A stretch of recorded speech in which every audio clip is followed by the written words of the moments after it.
Hey all! నేను tailoring classes start చేసేటప్పుడు గూగుల్‌లో చాలానే సెర్చ్ చేశానండి. ఏం సెర్చ్ చేశాననుకుంటున్నారా? క్లాసెస్ ఎలా చెప్పాలి ఏంటి అని? కాదండి. క్లాసెస్ ఎలా చెప్పాలి అనేది నాకు ఐడియా ఉంది. కరిక్యులమ్ ఏంటి అనేది ఐడియా ఉంది. స్టూడెంట్సు ఎలాంటి క్వెషన్స్ వేస్తారు? స్టూడెంట్స్‌కి ఎలాంటి ఆన్సర్ ఇవ్వాలి? వన్ ఆన్ వన్ ఆన్సర్స్ ఎలా వాళ్ళకి డౌట్స్ క్లారిఫికేషన్ ఇవ్వాలి? ఇవన్నీ సెర్చ్ చేశానండి.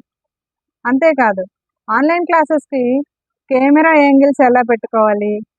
ఆన్‌లైన్‌లో కూడా నేను ఆఫ్‌లైన్‌లో ఉన్నట్టే స్టూడెంట్స్‌తో ఎక్కువగా కనిపిస్తూ ఇంటరాక్ట్ అవ్వడం ఎలా? ఇవన్నీ సెర్చ్ చేసిన తర్వాత నేను క్లాసెస్ స్టార్ట్ చేశానండి. ఇప్పుడు both offline and online classes చాలా బాగా జరుగుతున్నాయి. మీరు కూడా దేనికోసమైనా సెర్చింగ్ చేస్తున్నారా? అయితే కామెంట్ బాక్స్‌లో కామెంట్ చేయండి.